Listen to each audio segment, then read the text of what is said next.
ಯಲಹಂಕದ air ಬೇಸ್ನಲ್ಲಿ ಸದ್ಯಕ್ಕೆ air show ನಡೀತಾ ಇದೆ. ಏರ್ ಶೋನಲ್ಲಿ ಎಲ್ಲರ ಕಣ್ಮಣಿ ಜೊತೆಗೆ ಸಾಕಷ್ಟು ಜನ ನಿರೀಕ್ಷೆ ಇಟ್ಟು ಬಂದು ನೋಡುವಂಥ ಒಂದು ಏರ್ ಕ್ರಾಫ್ಟ್, ಅದು ಅಮೆರಿಕದ F-35. ಸದ್ಯಕ್ಕೆ ನಾನು F-35 ತೋರಿಸ್ತಾ ಹೋಗ್ತೀನಿ. ಎಲ್ಲಿ ನಿಂತಿರುವಂತಹ ಏರ್ ಕ್ರಾಫ್ಟ್ F-35 ಅತ್ಯಂತ ಸದ್ಯಕ್ಕೆ ವಿಶ್ವದಲ್ಲಿರುವಂತಹ ಪ್ರಬಲವಾದಂತಹ ಒಂದು ಯುದ್ಧ ವಿಮಾನ ಅಂತ ಹೇಳ್ಬೋದು. ಈ F-35 ಸಾಕಷ್ಟು ದೊಡ್ಡ ದೊಡ್ಡ ರಾಷ್ಟ್ರಗಳು ಸದ್ಯಕ್ಕೆ F-35 ಹೋಲುವಂಥ ಬೇರೆ ಬೇರೆ ವಿಮಾನಗಳನ್ನು ಮಾಡ್ತಾ ಇದ್ದಾರೆ, ಜೊತೆಗೆ ಅದಕ್ಕೆ ಸಡ್ಡು ಹೊಡೆಯುವಂಥ ವಿಮಾನವನ್ನು ಮಾಡ್ತಾ ಇದ್ದಾರೆ. ಆದರೆ F-35 ಎಷ್ಟು ಕ್ಷಮತೆ ಉಳ್ಳಂತಹ ಅದೇ ರೀತಿ ಕಾರ್ಯನಿರ್ವಹಿಸುವಂತಹ ಮತ್ತೊಂದು ವಿಮಾನವನ್ನು ರೆಡಿ ಮಾಡೋದಕ್ಕಾಗಲಿಲ್ಲ. ಇದೇ ರೀತಿಯಾಗಿ ರಷ್ಯಾ Su-57 ಏರ್ಕ್ರಾಫ್ಟನ್ನು ನಿರ್ಮಾಣ ಮಾಡಿತ್ತು. ಇದಕ್ಕೆ ಸರಿಸಮಾನವಾಗಿರುವಂಥ ವಿಮಾನ, ಅದನ್ನು ಹೊಡೆದುರುಳಿಸಬಲ್ಲದು ಅಂತ ಹೇಳಲಾಗುತ್ತೆ. ಆದರೆ ಸಿಂಗಲ್ ಎಂಜಿನ್ನಲ್ಲಿ ಇಷ್ಟೊಂದು ದೊಡ್ಡ ಮಟ್ಟದ ಪವರನ್ನು ಸಾಧಿಸಿರುವಂಥದ್ದು ಇದು ಮೊದಲ ಬಾರಿಗೆ, ಸದ್ಯಕ್ಕೆ ಈಗ ಎರಡನೇ ಬಾರಿಗೆ ಭಾರತಕ್ಕೆ ಆಗಮಿಸ್ತಾ ಇರುವಂಥದ್ದು F-35 ಅತ್ಯಾಧುನಿಕ 5th ಜನರೇಷನ್ನ ವಿಮಾನ.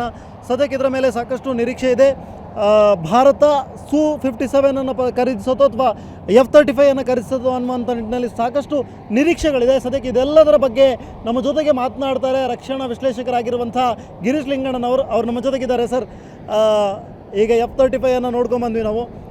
ಏನೆಲ್ಲ ವಿಶೇಷತೆಗಳು ಸರ್ F-35 ಯಾಕೆ ವಿಶ್ವದ ಅತ್ಯಂತ ಬಲಿಷ್ಠವಾದಂಥ ಒಂದು ಏರ್ಕ್ರಾಫ್ಟ್ ಅಂತ F-35 ಇವತ್ತು ಬೆರಳು ಮಾಡಿ ತೋರಿಸ್ತೀವಿ ನಾವು?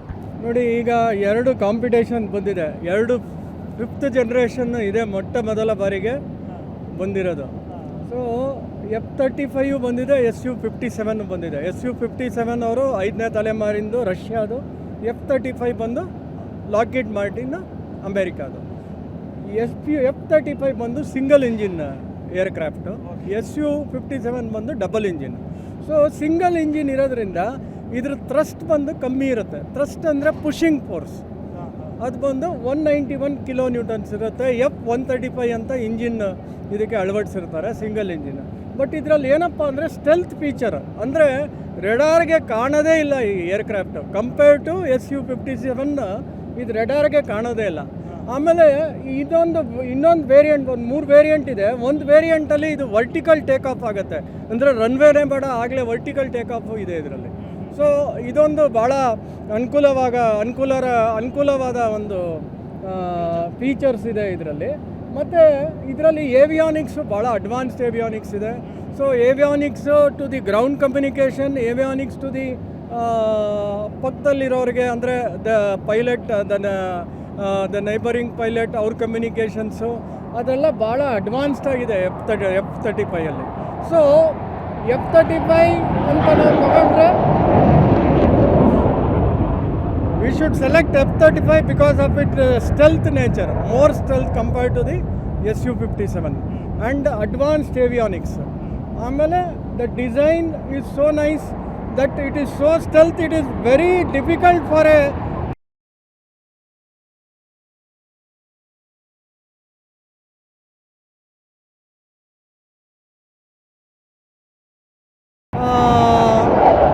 radar to detect this. ಇದೊಂದು ಅಡ್ವಾಂಟೇಜ್ ಹೇಳ್ಬೋದು. ಮತ್ತು ಇದರಲ್ಲಿ 10 ಹಾರ್ಡ್ ಪಾಯಿಂಟ್ ಇದೆ, ಅಂದರೆ 10 ಮಿಸೈಲ್ಸ್ ಫಿಕ್ಸ್ ಮಾಡೋವಷ್ಟು ಹಾರ್ಡ್ ಪಾಯಿಂಟ್ಸ್ ಇದೆ ಇದರಲ್ಲಿ. ಅದರಲ್ಲಿ 5 ಎಕ್ಸ್ಟರ್ನಲ್, 5 ಇಂಟರ್ನಲ್ ವೆಪನ್ಸು ಫಿಕ್ಸ್ ಮಾಡ್ಬೋದು ಇದರಲ್ಲಿ. ಆ ವಿಮಾನವನ್ನು ನೋಡಿದ್ರೆ ಗೊತ್ತಾಗುತ್ತೆ ಸರ್ ನಮಗೆ, ಅದರ ಲುಕ್ಕಲ್ಲಿ ನೋಡಿದಾಗ ಗೊತ್ತಾಗುತ್ತೆ. ಒಳಭಾಗದಲ್ಲೂ ಕೂಡ ಒಂದಿಷ್ಟು ಶಸ್ತ್ರಾಸ್ತ್ರಗಳನ್ನು ಇಡ್ಬೋದು, ಜೊತೆಗೆ ಹೊರಭಾಗದಲ್ಲೂ ಕೂಡ ಕ್ಯಾರಿ ಮಾಡ್ಬೋದು ಸರ್. ಏನೆಲ್ಲ ಕ್ಯಾರಿ ಮಾಡ್ಬೋದು ಸರ್ ಅದರಲ್ಲಿ? ಅದರಲ್ಲಿ ಅನೇಕ ಥರ ವೆಪನ್ಸ್ಗಳು ಬರ್ತವೆ. ಸೊ ಅದು ತರಾವರಿ ವೆಪನ್ಸ್ ಇದೆ. ಸೊ ಈಚ್ ವೆಪನ್ ಹೇಳ್ಕೊಂಡು ಹೋದರೆ ತುಂಬಾ ಜಾಸ್ತಿ ಆಗುತ್ತೆ. ಈಗ ನಮ್ಮ ಭಾರತದ ಅತ್ಯಂತ ಶಕ್ತಿಶಾಲಿ ಕ್ಷಿಪಣಿಯಾದಂಥ ಬ್ರಹ್ಮೋಸ್, ಈಗ Su-30 ನಾವು ಅದನ್ನು ಕ್ಯಾರಿ ಮಾಡ್ತೀವಿ. ಈ F-35 ಒಂದು ವೇಳೆ ಬೈ ಮಾಡಿದ್ರೆ ನಾವು ಅದನ್ನು ಕ್ಯಾರಿ ಮಾಡ್ಬೋದು. ಇಂಟಿಗ್ರೇಟ್ ಮಾಡೋಕ್ಕೆ ಅದಕ್ಕೆ ಆದ ಒಂದು ಪೈಲಾನ್ಸ್ ಅಂತ ಇರ್ತದೆ, ಅದನ್ನು ಡೆವಲಪ್ ಮಾಡಬೇಕಾಗ್ತದೆ. ಅದು ಇಂಟಿಗ್ರೇಷನ್ಗೆ ಅದಕ್ಕೆ ಫೀಚರ್ಸು ಮತ್ತು ಅದಕ್ಕೆ ಕನೆಕ್ಟಿವಿಟಿ ಅದೆಲ್ಲ ಬೇರೆ ಥರ ಮಾಡಬೇಕಾಗುತ್ತೆ. ಮಾಡೋಕ್ಕಾಗಲ್ಲ ಅಂತಲ್ಲ, ಇಂಟಿಗ್ರೇಟ್ ಮಾಡೋಕ್ಕೆ ಅದೇ ಒಂದು ಡಿಫ್ರೆಂಟ್ ಫೆಸಿಲಿಟಿ ಯೂಸ್ ಮಾಡಬೇಕಾಗ್ತದೆ. ಈಗ ಸರ್ ಭಾರತಕ್ಕೆ ನೋಡಿದ್ರೆ, ಭಾರತ ಸಾಕಷ್ಟು ಯುದ್ಧ ವಿಮಾನಗಳನ್ನು ಖರೀದಿಸಬೇಕು, ಭಾರತಕ್ಕೆ ಅಗತ್ಯ ಇದೆ ಅನ್ನುವಂಥ ನಿಟ್ಟಿನಲ್ಲಿ ಒಂದಿಷ್ಟು ಚರ್ಚೆ ಆಗ್ತಾ ಇದೆ. ಜೊತೆಗೆ ಏರ್ ಶೋ ನಡೀತಾ ಇರೋದ್ರಿಂದಾಗಿ ಪ್ರಮುಖ ಉದ್ದೇಶ ಕೂಡ ಅದೇ ಒಂದು.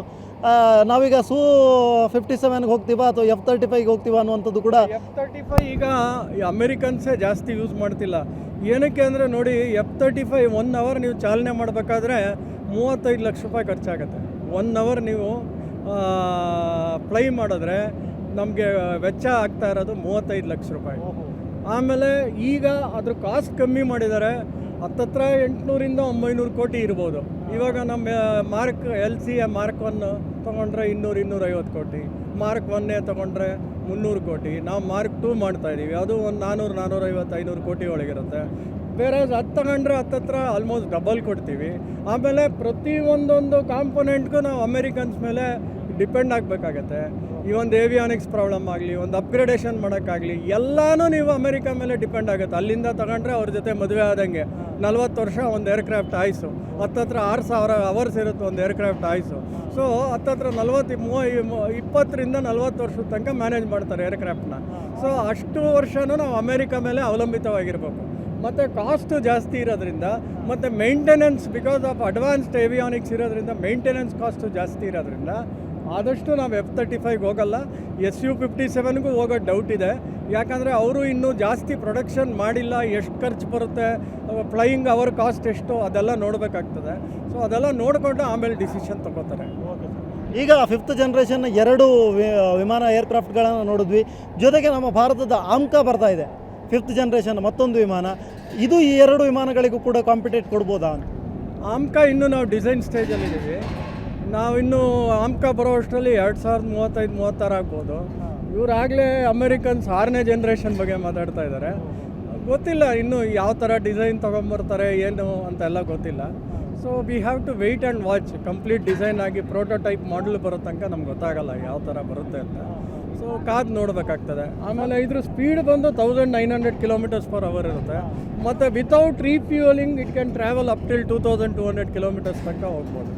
ಸೊ ಇದೆಲ್ಲ ಅಡ್ವಾಂಟೇಜ್ ಇದೆ ಇದರಲ್ಲಿ. ಸರ್, ಈಗ ಈ F-35ನ ಬೇರೆ ಬೇರೆ ರಾಷ್ಟ್ರಗಳು ಯೂಸ್ ಮಾಡ್ತಾ ಇದ್ದಾವೆ ಅಂತ ಹೇಳಿದ್ರಿ. ಯಾವೆಲ್ಲ ಪ್ರಮುಖವಾದಂಥ ಯುದ್ಧಗಳಿಗೆ ಇದನ್ನು ಬಳಸಲಾಗಿದೆ ಅಂತ ಏನಾದರೂ ಮಾಹಿತಿ? ನೋಡಿ, ಇಸ್ರೇಲ್ ಅವರು, ನಾನು ಈಗ ತಕ್ಷಣ ಆಗಿರೋದು ಹೇಳ್ತೀನಿ. ಇಸ್ರೇಲ್ ಅವರು ಹೋಗಿ ಇರಾನ್ಗೆ ಬಾಂಬ್ ಮಾಡಿದ್ರು. ಅವ್ರು ಯೂಸ್ ಮಾಡಿದ್ದೆಲ್ಲ F-35 ಏರ್ಕ್ರಾಫ್ಟ್ಸ್. ಸೊ ಆ ಥರ ಅಮೇರಿಕನ್ಸು ಭಾಳ ಯೂಸ್ ಮಾಡ್ತಾ ಇದ್ದಾರೆ ಇರಾಕ್ ಮೇಲೆ, ಇರಾನ್ ವಾರ್ ಮೇಲೆ. ಮತ್ತು ಇವರು ಈಗ ತಕ್ಷಣ ಈಗ ಲೈವ್ ಎಕ್ಸಾಂಪಲ್ ಹೇಳೋದ್ನಲ್ಲ, ಇಸ್ರೇಲ್ ಅವರು ಆಗಲೇ F-35 ಯೂಸ್ ಮಾಡಿದ್ದಾರೆ ಇರಾಕ್ ಅವ್ರ ಮೇಲೆ ಅಂತ. ಅಫ್ಕೋರ್ಸ್ ಯುಕ್ರೇನ್ ಅವರು ಯಾರು ಯೂಸ್ ಮಾಡಿಲ್ಲ F-35 ಏರ್ಕ್ರಾಫ್ಟ್ಸ್.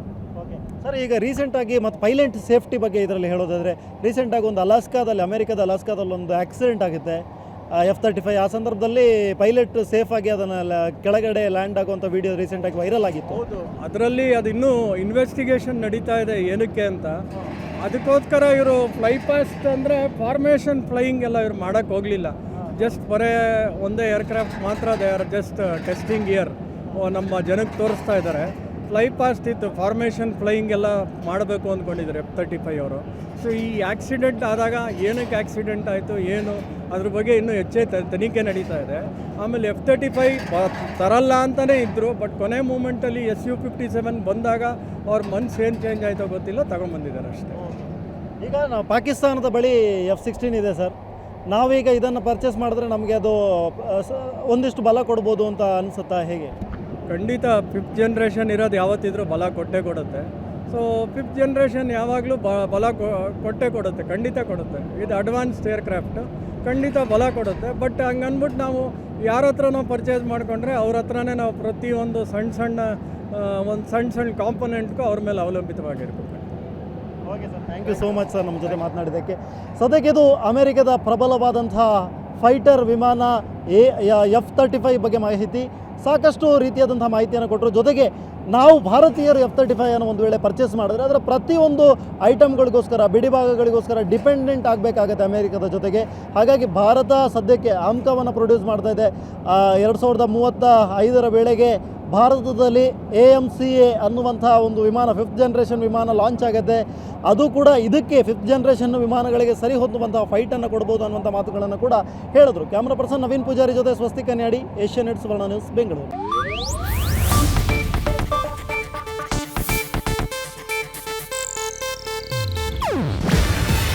ಇದು ಏಷ್ಯಾನೆಟ್ ನ್ಯೂಸ್ ನೆಟ್ವರ್ಕ್ ಪ್ರಸ್ತುತಿ. ನೀವು ನೋಡ್ತಿದ್ದೀರಾ ಏಷ್ಯಾನೆಟ್ ಸುವರ್ಣ ನ್ಯೂಸ್.